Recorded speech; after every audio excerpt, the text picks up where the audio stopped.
آدم که یاد گذشته هاش میفته، چشمونش از گریه اشکالود میشه، تصویری از روزهای رفته میبینه که در اون هر چهره‌ای نابود میشه.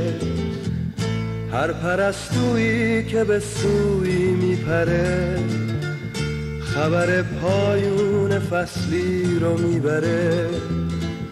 هر گل تازه‌ای که چشم باز میکنه، به خودم میگم که این نیز میگذره، میگذره، میگذره، میگذره، میگذره.